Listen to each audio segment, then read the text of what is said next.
Hello students. तो आज हम डिफरेंशिएशन में कर रहे हैं डिफरेंशिएशन ऑफ डिटरमिनेंट्स फॉर्म्स, क्योंकि ऑलरेडी आपने डिटरमिनेंट्स टॉपिक के अंदर किए थे, कुछ क्वेश्चंस किए थे डिटरमिनेंट्स में जो डिफरेंशिएशन की हेल्प से सॉल्व हो रहे थे। तो हमने उसमें देखा था कि फर्दर स्टडी करेंगे जब डिफरेंशिएशन की, तब और क्लियर कर लेंगे। तो डिटरमिनेंट्स वाली फॉर्म को वापस रिवाइज कर लेते हैं और किस टाइप से डिफरेंशिएशन कर रहे हैं हम डिटरमिनेंट्स वाली फॉर्म में, तो देखते हैं। तो डिटरमिनेंट्स का तो आपको रूल तो पता है ना कि डिटरमिनेंट्स किस टाइप से सॉल्व करते हैं। एक मॉड फॉर्म में, एक ब्लॉक फॉर्म में आता है वो, और उसकी वैल्यू, एक मैट्रिक्स की जो वैल्यू फाइंड आउट करते हैं वो हम डिटरमिनेंट में देखते हैं। तो कैसे कर रहे हैं, फॉर एग्जांपल सिंपल सी कॉन्सेप्ट वाइज ले लेते हैं। इसमें क्या है कि हमने 3x3 की डिटरमिनेंट किस फॉर्म में होता है, स्क्वायर मैट्रिक्स फॉर्म में रहता है, ठीक है। तो हम एक 3x3 की फॉर्म ले लेते हैं। ये fx मान लिया, ये gx मान लिया और ये hx मान लिया। एक बार पहले देख लेते हैं डिटरमिनेंट फॉर्म, उसके बाद डिफरेंशियल फॉर्म लेंगे इसमें। और ये ले लेते हैं अपन l m और ये n, और ये लेते हैं p q r। अब इसका डिफरेंशिएशन हमको करना है with respect to x, differentiation करना है विद रेस्पेक्ट टू x। इसको d बोल देते हैं, ठीक है। With respect to x form में है तो d डैश, मतलब इस डिटरमिनेंट फॉर्म का डिफरेंशिएशन हम जब करेंगे तो क्या था इसका रूल, जो आप प्रोडक्ट रूल में यूज लेते हैं। अगर u इंटू वी है तो आप कैसे लिखते हैं, u एज इज v का differentiation plus v as is u का डिफरेंशिएशन। और अगर u इंटू वी इंटू डब्ल्यू का जो है फॉर्म, तो वो आप कैसे करते हैं, u v as is w का डिफरेंशिएशन, फिर v w as is u का डिफरेंशिएशन, फिर u w as is v का डिफरेंशिएशन, इस टाइप से करते हैं। तो इसमें भी आपको वही करना है, या तो आप इसको पूरा एक्सपेंड कर लो, जो कि थोड़ा लेंथी पड़ जाता है, क्योंकि डिटरमिनेंट आपको पता है प्रॉपर्टी बेस से हमारे लिए इजी पड़ता है। तो प्रॉपर्टी वाइज पूरा सॉल्व करना एक तो, और एक हम डायरेक्ट डिफरेंशिएट कर रहे हैं तो कैसे कर लें।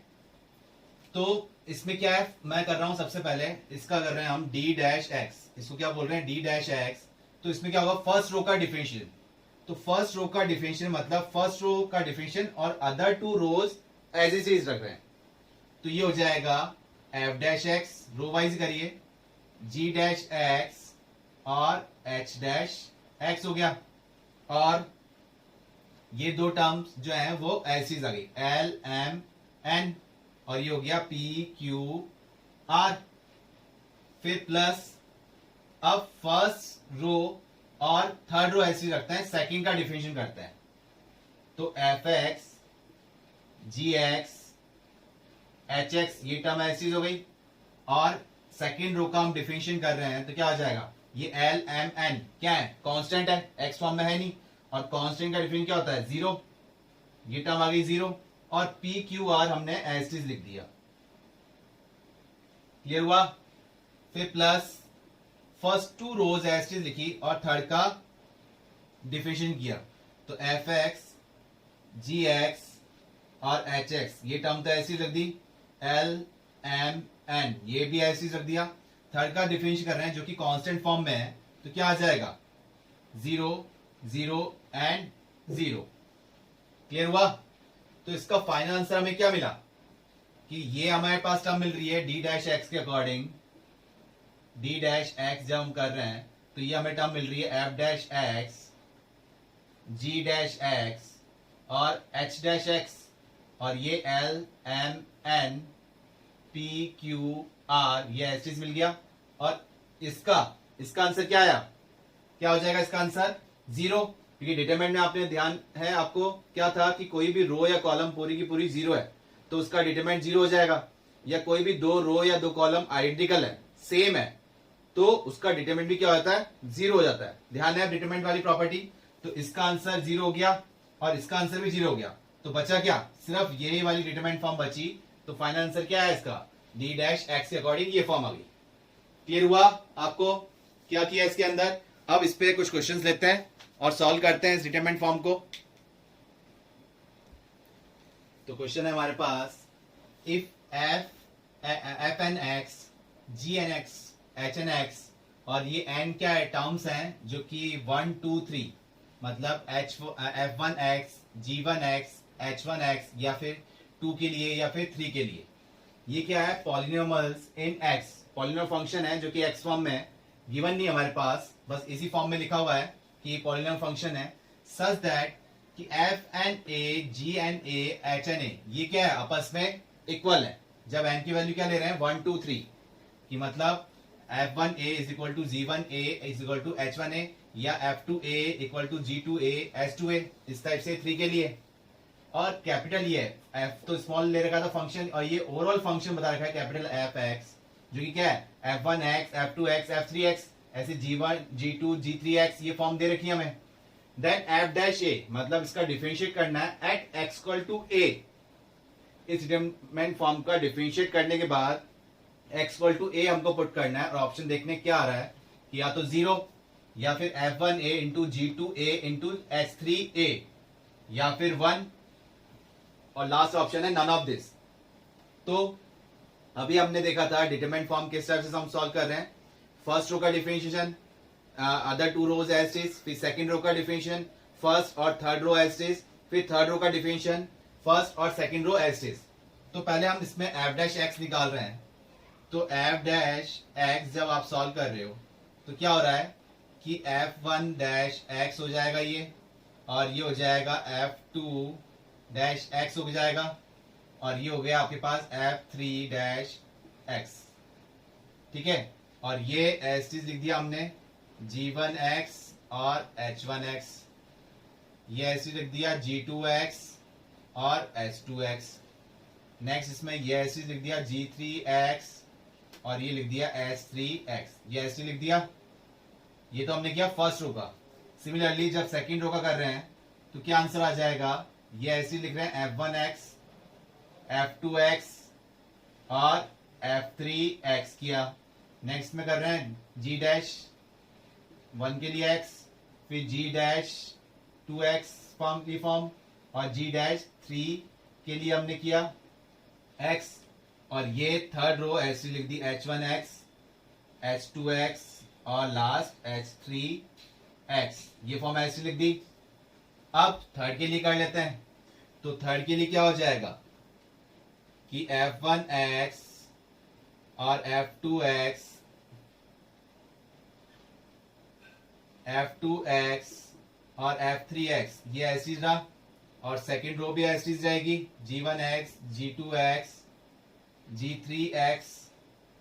थर्ड वाले लिए कर रहे हैं तो क्या हो जाएगा h1 dash x, h2 dash x और h3 डैश x, ये टर्म हो जाएगी।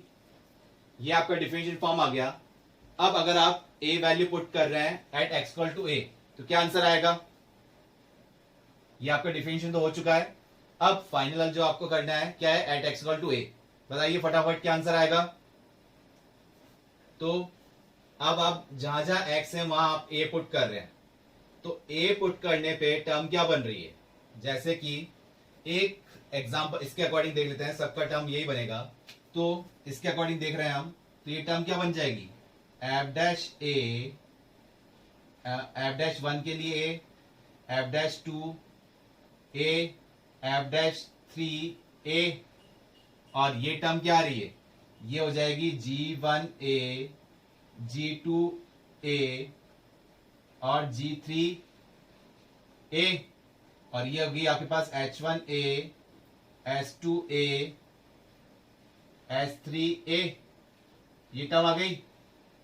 अब क्या दिख रहा है इसके अंदर, अभी हमने सिर्फ इसको सॉल्व किया, अभी बाकी को नहीं किया, करने की जरूरत भी नहीं पड़ेगी। क्या आ रहा है आपके पास, तो अब यहाँ कंडीशन क्या है, जैसे f1a is equal to g1a is equal to h1a, ये कॉमन है ना, सॉरी इक्वल है ना एक दूसरे के। f dash a, f dash 1 की वैल्यू क्या आ रही है हमको नहीं पता, f डैश 2 a की वैल्यू क्या आ रही है ये नहीं पता, f3 डैश a की वैल्यू क्या आ रही है ये भी नहीं पता, लेकिन f1a, g1a, h1a इक्वल है, f2a, g2a, h2a इक्वल है, f3a, g3a, h3a ये आपस में इक्वल है। तो ये टर्म इक्वल हो गई एक दूसरे के, ये टर्म एक दूसरे की इक्वल हो गई, और ये टर्म भी एक दूसरे की इक्वल हो गई। तो मतलब ये दो रो एक दूसरे के इक्वलेंट है। तो डिटरमिनेंट फॉर्म में क्या हो गया, आइडेंटिकल हो गया। टू रोज आर सेम या टू रोज आर आइडेंटिकल, मतलब R2 and R3 are identical, इसलिए इसका डिटरमिनेंट क्या हो जाएगा 0। तो इसका डिटरमिनेंट 0 हो चुका है, और इधर किस में आ जाएगा, फर्स्ट रो और थर्ड रो सेम बन जाएगी। इसका डिफरेंशियल हमको नहीं पता, तो इसका डिटरमिनेंट भी 0 बन जाएगा, और इधर first two rows, first row and second row ये 0 बन जाएगी, सेम बन जाएगी इसके कारण, तो इसका डिटरमिनेंट भी क्या आ जाएगा 0। तो ओवरऑल आंसर क्या मिला हमें 0। क्लियर हुआ? क्वेश्चन देखने में थोड़ा लंबा लग रहा था, टिपिकल लग रहा था, लेकिन डिटरमिनेंट प्रॉपर्टी की हेल्प से क्या हो गया, सॉल्व हो गया। नेक्स्ट क्वेश्चन है अब हमारे पास, लेट एफ एक्स जो कि डिटरमिनेंट फॉर्म में दे रखा है x cube sine x cos x 6 - 1 0 P square P cube, और यहाँ पर पी क्या है, कांस्टेंट है। आपको सॉल्व क्या करना है, डिफरेंशिएशन ऑफ थर्ड ऑर्डर, मतलब 3 बार डिफरेंशिएशन करना है आपको F X divide by D X cube at X equal to 0, मतलब 3 टाइम्स डिफरेंशिएट करने के बाद आपको एक्स की वैल्यू क्या पुट करनी है, 0 पुट करनी है। उसके बाद बताना है कि आंसर क्या आ रहा है, कि पी आ रहा है या फिर पी प्लस पी स्क्वायर आ रहा है या पी प्लस पी क्यूब आ रहा है या फिर इंडिपेंडेंट ऑफ पी है। तो सिंपल सा कि आपको क्लियर दिख रहा है कि फर्स्ट रो के अंदर ही सिर्फ एक्स फॉर्म है, अदर 2 रोज क्या है, कांस्टेंट फॉर्म है। ये तो 6 - 1 0 ऑलरेडी कांस्टेंट है और पी भी हमें क्या बता रखा है, कांस्टेंट बता रखा है। तो इन दो का करने की जरूरत है ही नहीं, हमको सिर्फ 3 बार किसका डिफाइन करना है, फर्स्ट रो का ही करना है, कि अदर 2 रोज तो हमको क्या दे देगी, 0 दे देगी।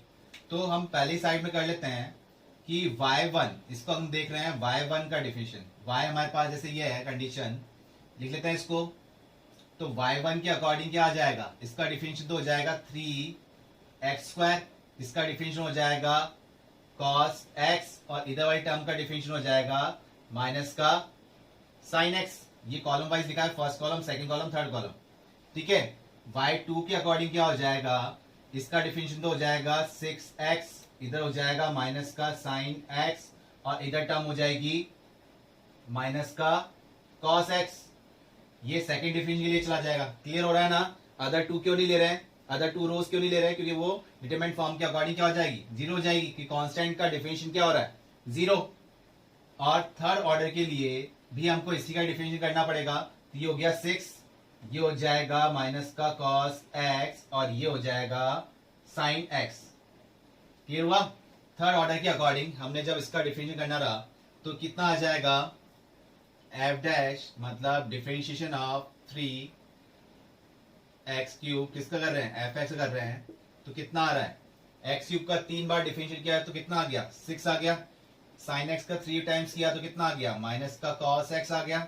और cos x का 3 टाइम्स कर रहे हैं तो कितना आ रहा है, sin x आ रहा है। और ये टर्म है 6 - 1 0, और ये है पी स्क्वायर पी क्यूब। ये आ गया डिफरेंशिएशन।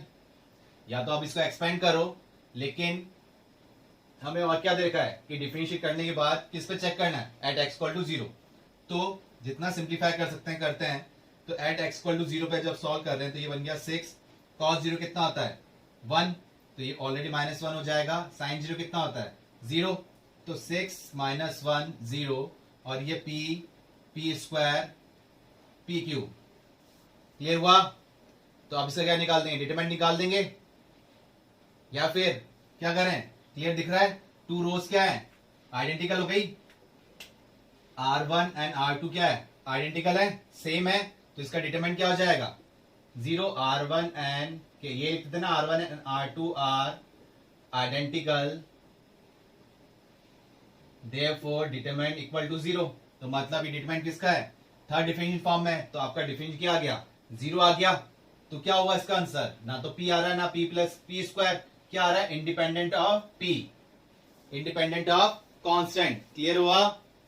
आया आपका आंसर, क्या आया 0 आया। क्लियर हुआ?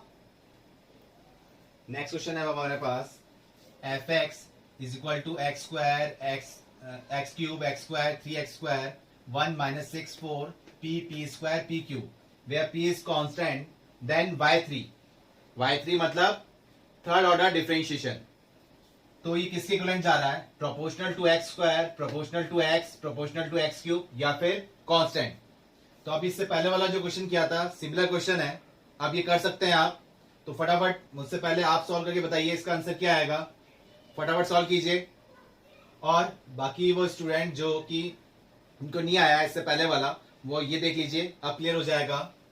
तो क्या है, एक्स फॉर्म किसमें है, फर्स्ट रो के अंदर ही है, और अदर टू रोज क्या है, कांस्टेंट है। ये तो ऑलरेडी न्यूमेरिक टर्म है, कांस्टेंट है। और p p square p cube ये भी क्या है, कांस्टेंट है, दे रखा है हमारे पास।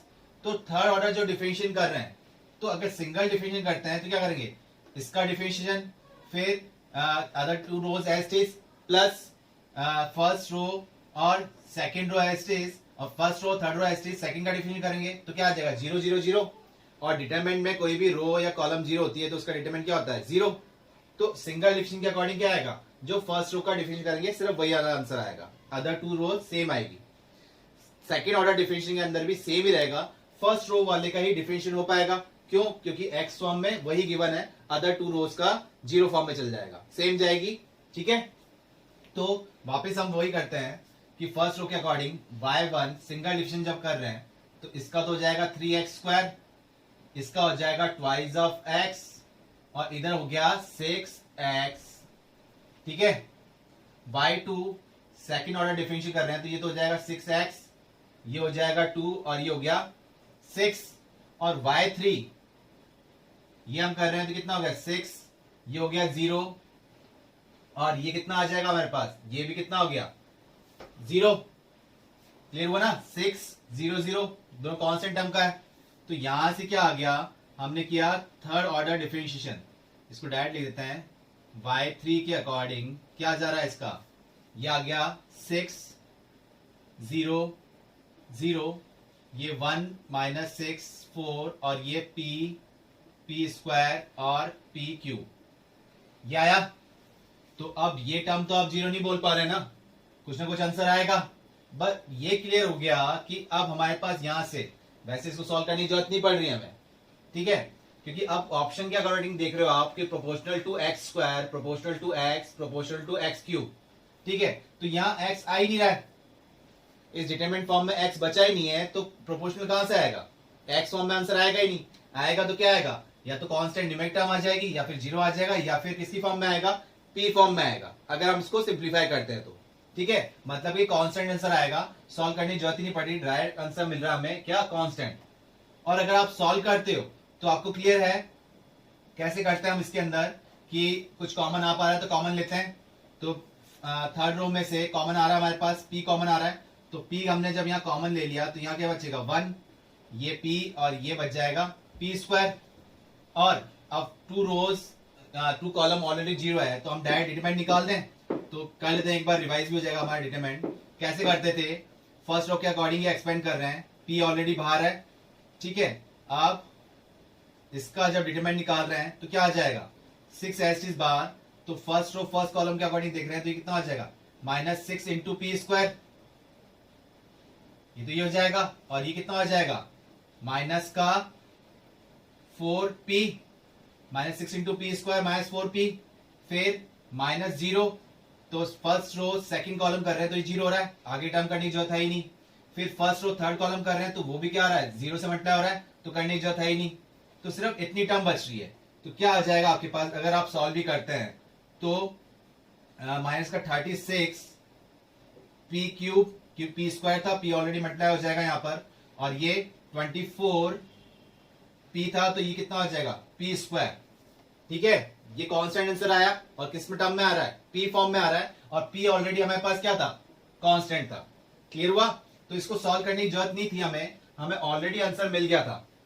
लेकिन किसी क्वेश्चन में आ जाए कि उसका आंसर किस फॉर्म में आएगा, क्या आएगा, जैसे अभी ऑप्शन थे p plus P square, p plus P cube, तो डिटरमिनेंट आपको क्लियर होना चाहिए, जो कि आपने डिटरमिनेंट में सॉल्व किया था। क्लियर हुआ, आपको क्या ऑप्शन आया, कांस्टेंट हो रहा है। तो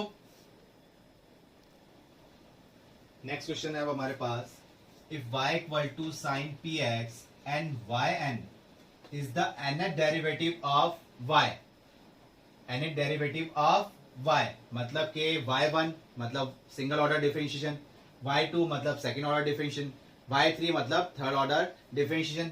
इस टाइप से हायर ऑर्डर के अकॉर्डिंग ये बता रखा है, n is the nth order derivative हो गया। देन ये आपको डिटरमिनेंट फॉर्म में दे रखा है, जिसकी वैल्यू आपको फाइंड आउट करनी है कि y, y1, y2, y3, y4, y5, y6, y7, y8 ये ऑर्डर्स हैं, ऑर्डर किस पे, डेरिवेटिव फॉर्म में। ठीक है, तो वो किसके इक्विवेलेंट होगा, 1 0 -1 एंड नन ऑफ दिस। तो अभी तक आप क्या करते हैं कि डिटरमिनेंट फॉर्म में एक्स फॉर्म आ रही थी, और आप उसको डिफरेंशिएट कर रहे थे first time, second time, third time, fourth time, लेकिन अब डिटरमिनेंट फॉर्म में ही उसने बोल दिया कि जो डिफरेंशिएट करना है वो इस ऑर्डर के अकॉर्डिंग करना है। जो फॉर्म दे रखी है, मतलब हमको तो वैल्यू सब्स्टिट्यूट करनी है। क्लियर है? अब y क्या है हमारे पास, तो y ऑलरेडी हमें दे रखा है साइन px। तो इसको हम एक बार सॉल्व कर लेते हैं कि y की वैल्यू कितनी है, साइन px है। और अगर y1 करता हूं मैं, y1 मतलब सिंगल डिफरेंशियल, तो साइन x कितना होता है, cos x, लेकिन ये के साथ में क्या है, p है, तो px कितना हो जाएगा, p, तो p cos px हो गया। ये सिंगल डिफरेंशियल आया, तो जैसे y1 है आया हमारे पास, तो y1 की वैल्यू हम यहाँ सब्स्टिट्यूट कर देंगे और ये साइड अब हमको निकालनी ही पड़ेगी, तभी जाके डिटरमिनेंट सॉल्व हो पाएगा। तो y2 की वैल्यू, ये तो सिंगल डिफरेंशियल हो गया, अब डबल डिफरेंशियल, तो cos px का होता है माइनस का साइन px, साइन px हो गया। और p का कितना, ये px का करेंगे तो कितना आ जाएगा, p, ऑलरेडी p बाहर था तो p स्क्वायर हो गया। ऐसे y3 जब करेंगे थर्ड ऑर्डर डिफरेंशिएशन, तो साइन px कितना हो रहा है, cos px, minus sine already बाहर है और p और आ जाएगा तो कितना हो गया, p क्यूब। क्लियर हो रहा है?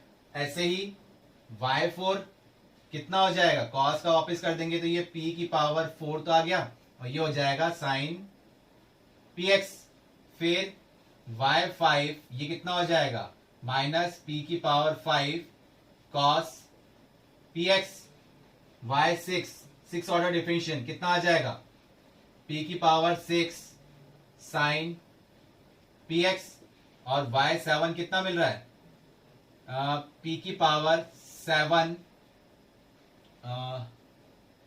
ये थोड़ा गड़बड़ हुआ हमारे पास, साइन px, y5 ये माइनस साइन px, ये साइन px था, साइन का हो गया cos, cos का हो रहा है माइनस में, ठीक है, माइनस साइन ऑलरेडी बाहर था तो साइन px का cos px हो गया, cos px का किया तो साइन px आ गया, साइन px कर रहे हैं तो cos px ही तो आएगा, माइनस थोड़ी आएगा, ठीक है। और cos px का जब कर रहे हैं तो क्या आ रहा है, माइनस में आ रहा है, ठीक है। अब इसका जब हम कर रहे हैं साइन px का तो हो जाएगा cos px, ये टर्म हो गया, और माइनस साइन ऑलरेडी बाहर है, और y8 भी करना है हमको, तो माइनस माइनस प्लस हो गया, कितना हो जाएगा, p टू दी पावर 8, ये कितना हो जाएगा, p टू दी पावर 8 के अकॉर्डिंग कितना हो जाएगा, साइन px। क्लियर हुआ आपको यहां तक क्या किया है, ये तो वैल्यू निकल गई। अब इसको इस ऑर्डर के अकॉर्डिंग जो दे रखा है उसमें हम पुट कर देते हैं, जैसे कि इसको डिटरमिनेंट फॉर्म में लिख रहे हैं, तो ये डिटरमिनेंट फॉर्म, y की वैल्यू तो थी साइन px, y1 की वैल्यू है हमारे पास p cos px, y2 की value minus of p square sine px, और y3 की value minus p cube cos px, y4 की वैल्यू p4 साइन px, और y5 की value p to the power 5 cos px, 6 की value minus p to the power 6 sine px, और ये हो जाएगा p to the power 7 minus में cos px, और ये हो गया p to the power 8 sine px। अब इसको डिटरमिनेंट सॉल्व करना है और देखना आंसर क्या आ रहा है। ये तो क्लियर है कि कांस्टेंट आंसर आ रहा होगा, क्योंकि ऑप्शन ही हमारे पास इस टाइप से है, या फिर नन ऑफ दिस जा रहा है। तो डिटरमिनेंट फॉर्म देख रहे हैं जो कि थोड़ा इस टाइप से है, तो हम क्या देखते हैं, सबसे पहले कॉमन आ रहा है तो कॉमन लेते हैं, फिर डिटरमिनेंट रूल लगाते हैं। तो फर्स्ट रो के अकॉर्डिंग देख रहे हैं तो कॉमन दिख रहा, सेकंड रो के अकॉर्डिंग देख रहे हैं तो क्या आ रहा है, पी क्यूब कॉमन आ रहा है, पी क्यूब कॉमन ले लेंगे सेकंड रो से, तो हम क्या लेते हैं, taking out p3, p to the power 3 from r2 and p to the power 6 from r3।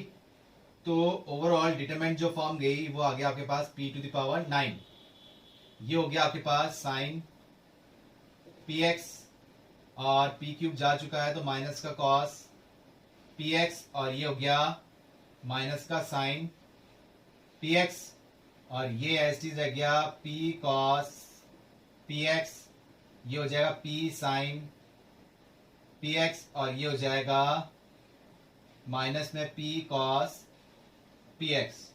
यह हमारे पास हो गया P square sine P X with sine negative, ये रहा P square cos P X, और ये रहा 6 लिया था ना हमने कॉमन, तो 2 साइन पी एक्स, ये फॉर्म आ रही है। अब देख रहे हैं इसमें क्या चीज कॉमन मिल रही है हमको कि पी कॉस पी एक्स यहां पर इस टाइप से कॉमन नहीं मिल पा रहा है, minus cos P X sine P X, ये टर्म अगर यहां से पी स्क्वायर और कॉमन ले लें, पी स्क्वायर और कॉमन ले लेते हैं, तो देखिए यहां पर क्या बन जाएगा, इस वाली कॉमन, इसमें भी कॉमन आ रहा है, इसमें भी कॉमन आ रहा है, तो ये पी कॉमन लिया हमने किस में से, सेकंड कॉलम में से, तो ये बन गया पी की पावर 10, और थर्ड कॉलम में से कॉमन ले रहा हूं स्क्वायर, तो ये बन जाएगा पी की पावर 12। अब क्या देख रहे हैं कि माइनस साइन मैंने कॉमन ले लिया किस में से, फर्स्ट वाली में से कॉमन ले लेता हूं, तो माइनस साइन कॉमन लिया फर्स्ट में से, तो ये माइनस हो गया, ये प्लस हो गए, तो क्या मिल रहा है, साइन माइनस का साइन पी एक्स माइनस का साइन पी एक्स, प्लस का कॉस पी एक्स प्लस का कॉस पी एक्स, प्लस का साइन पी एक्स प्लस का साइन पी एक्स, मतलब C1 and C3 are identical, identical हो गए, इसलिए इसका डिटरमिनेंट क्या आ गया, 0 हो गया, तो इसकी वैल्यू जरूरत ही नहीं पड़ी, minus P to the power 12 into 0 क्या जा रहा है, 0 जा रहा है, इस डिटरमिनेंट का आंसर क्या आ गया, 0 आ गया, तो इससे मल्टीप्लाई हो रहा है तो आंसर क्या हो रहा है, 0, तो ऑप्शन मिल गया हमें, क्या ऑप्शन मिला, बी, जिसमें हमने डिटरमिनेंट भी सॉल्व किया और डिफरेंशिएशन भी किया, पहले डिफरेंशिएशन किया उसके बाद डिटरमिनेंट सॉल्व करते हुए हमने इसको सॉल्व किया। अगर डिटरमिनेंट की प्रॉपर्टी हमें क्लियर नहीं होती तो इसको सॉल्व नहीं कर पाते। क्लियर हुआ। नेक्स्ट क्वेश्चन है हमारे पास जो कि डिटरमिनेंट पे नहीं है, डायरेक्ट जो अभी अब हम क्वेश्चन कर रहे थे प्रूविंग वाले टाइप क्वेश्चंस, तो उस टाइप का क्वेश्चन है। If y square is equal to A X square plus B X plus C हमें दे रखा है, then y cube dot y2 मतलब y क्यूब इंटू y2 मतलब इस y2 का मतलब क्या है, सेकेंड ऑर्डर डिफरेंशिएशन इज, जो कि ऑप्शन है या तो कांस्टेंट आ रहा है या फंक्शन ऑफ x ओनली या फिर फंक्शन ऑफ y ओनली या फिर डी ऑप्शन है a function of x and y। मतलब इसको सॉल्व करके y क्यूब इंटू y2 जब हम सॉल्व कर रहे हैं तो किस फॉर्म में आंसर आ रहा है। ठीक है, तो कैसे कर रहे हैं, देखने में क्वेश्चन इजी लग रहा है लेकिन अरेंजमेंट बहुत करना होगा इसके अंदर। किस टाइप से अरेंजमेंट करना होगा ध्यान रखिए। तो y स्क्वायर है तो इसको हम डायरेक्ट कर रहे हैं 2y y डैश, ठीक है। इधर जब कर रहे हैं तो ये कितना हो जाएगा ट्वाइस ऑफ ax और इसका डिफरेंशियल कितना हो गया b, इजी रहा है तो। और अब इसको फर्दर क्योंकि y2 डबल डिविजन तो हमको करना ही करना है, तो y2 क्या हुआ डबल डिविजन, तो मतलब ये u इंटू बी के अकॉर्डिंग हो जाएगा। 2s बाहर है और ये हमारे पास हुआ y का हो जाएगा y double dash plus y dash S और y क्या हो जाएगा वापिस y डैश हो जाएगा, ये स्क्वायर हो गया प्लस इधर इक्वल टू फॉर्म में देख रहे हैं तो क्या आ जाएगा ट्वाइस ऑफ a, ये हो गया हमारे पास। x का डिफरेंशियल तो कितना हो गया 1 हो गया, तो यहां से 2 तो हमारे पास कैंसिल आउट हो गया, चाहिए क्या था y2, तो यहां से अभी क्लियर क्या मिल रहा है y double dash y into Y double dash और ये y डैश का होल स्क्वायर इधर शिफ्ट कर दें तो ये टर्म आ गई हमारे पास a माइनस वाई डैश का होल स्क्वायर, ये टर्म बन गई। क्लियर हुआ यहां तक। इसके बाद क्या कर रहे हैं,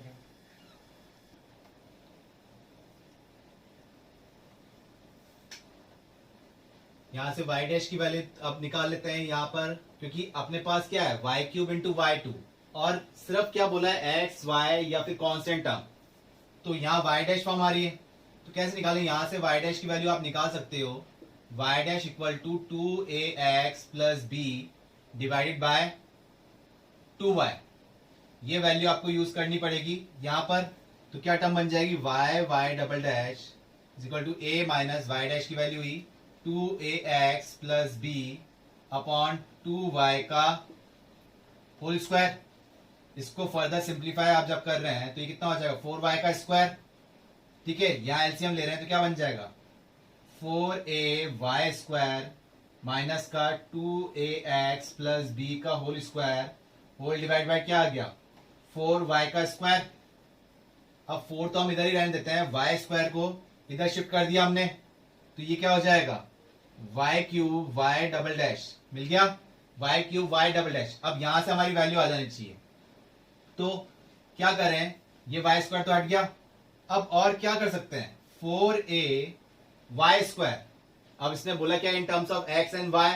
अब y स्क्वायर की वैल्यू ऑलरेडी हमारे पास है तो सब्स्टिट्यूट कर सकते हैं। तो ये हमारे पास आ गया ax square plus bx plus c, ये हमने वैल्यू पुट कर दी। माइनस ऑफ इसको एक्सपेंड कर लेते हैं तो ये हो जाएगा 4ax square plus b square plus 4abx। Clear हुआ, और होल डिवाइडेड बाय 4 तो है ही हमारे पास। क्लियर हुआ, तो इसका y क्यूब y डैश इधर तो छेड़ना ही नहीं कुछ, इधर सॉल्व कर रहे हैं तो 4a square x square plus 4abx plus 4ac ये टर्म बन गई। Minus of 4a square x square, यहां से सिंपल से माइनस बी स्क्वायर मिला है और ये हो गया माइनस का 4abx ये टर्म बन गई। ये 4 कुछ कैंसिल आउट हो रहा है, ये टर्म कैंसिल आउट हो गई और कुछ ये टर्म भी गई कैंसिल आउट हो गई। तो क्या टर्म बच रहा है हमारे पास, बचा सिर्फ अगर माइनस में ले लें तो बी स्क्वायर माइनस का 4ac अपॉन 4, ये दो टर्म बच रही है। और इनमें ना तो x है और ना ही y है, और a और b क्या है कांस्टेंट ही है। तो आंसर मिल गया हमें, क्या आंसर मिल रहा है कि कांस्टेंट मिल रहा है। क्लियर हुआ, अगर आप यहां पुट नहीं करते y की वैल्यू तो आप क्या लिख देते हैं इसको कि फंक्शन किस में आ रहा है y फॉर्म में आ रहा है और x फॉर्म में भी आ रहा है। क्लियर हुआ, तो डिफरेंशियल में जहां तक आप सब्स्टिट्यूट करके या सिंप्लीफाई करते हुए क्वेश्चन सॉल्व कर सकते हैं वहां तक आपको सॉल्व करना ही पड़ेगा। क्लियर हुआ, नेक्स्ट क्वेश्चन है जो वर्कशीट का, if y equal to a to the power x into b to the power 2x minus 1 then y2, मतलब सेकेंड ऑर्डर डेरिवेटिव करना है जो कि ऑप्शन है y square log A B का स्क्वायर, सिर्फ b का स्क्वायर है यहाँ, y into log A B का स्क्वायर सेम है, यहाँ पर y स्क्वायर आ रहा है और ये y है। सी ऑप्शन है y into log A square B का होल स्क्वायर है, और डी ऑप्शन सेम है y into log A B का स्क्वायर, यहाँ ए स्क्वायर बी था और ये ए बी स्क्वायर का होल स्क्वायर है। तो आंसर आने के बाद भी ऑप्शन ध्यान से टिक करने हैं क्योंकि ऑप्शन सिमिलर टाइप है। ठीक है, तो जल्दीबाजी में आंसर आप ले भी आए और फिर टिक करने में गलती कर दें तो ध्यान रखिएगा। तो क्वेश्चन वैसे तो इजी है लेकिन अरेंजमेंट थोड़ा ज्यादा है। लॉगरिथम प्रॉपर्टी के अकॉर्डिंग क्या कर रहे हैं, y डैश दोनों ही वेरिएबल फॉर्म में है, a और b तो कांस्टेंट है लेकिन पावर क्या है वेरिएबल फॉर्म में है। तो आप क्या कर रहे हैं, इसको हम u इंटू वी के अकॉर्डिंग इसको एक्सपेंड कर देते हैं, या आप टेकिंग लॉग के अकॉर्डिंग भी सॉल्व कर सकते हो आप इसको। तो u इंटू बी के अकॉर्डिंग करते हैं तो a to the power x as it is, इसका जब सॉल्व कर रहे हैं तो b की power 2x minus 1 as it is log b, और 2x माइनस 1 को आपने x माना था तो क्या हो जाएगा 2, ये आ जाएगा ना, ये मल्टीप्लाई में आएगा। ठीक है, प्लस क्या कर रहे हैं कि b to the power 2x minus 1 as it is, अब a to the power x कर रहे हैं तो क्या आ रहा है a to the power x log a। Clear हुआ, तो y डैश आपके पास क्या निकल के आया a to the power x b to the power 2x minus 1। अगर हम कॉमन ले लेते हैं तो ये टर्म क्या बन रही है twice of log b plus log a, ये टर्म बन जाएगी। अब हमको निकालना क्या है y2 निकालना है जो कि डबल डिफिनेशन है, तो क्या हो जाएगा, इसको तो ऐसे लिख देते हैं हम twice of log b plus log a, इसका डिफरेंशिएशन करना है।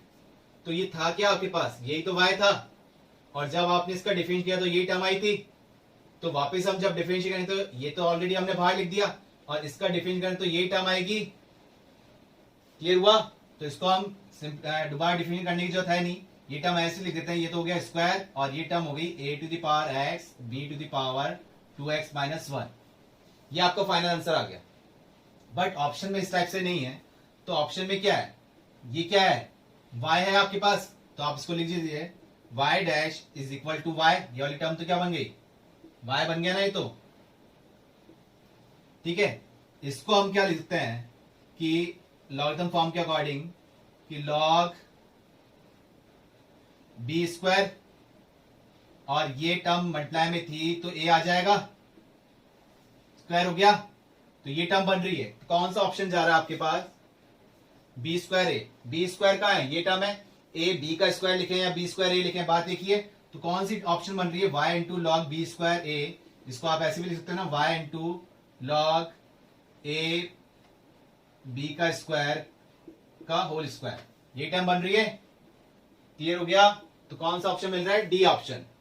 तो क्वेश्चन इजी था लेकिन अरेंजमेंट के अकॉर्डिंग, और ऑप्शन भी थोड़ा ध्यान से टिक करने थे इस क्वेश्चन के अंदर। क्लियर हुआ?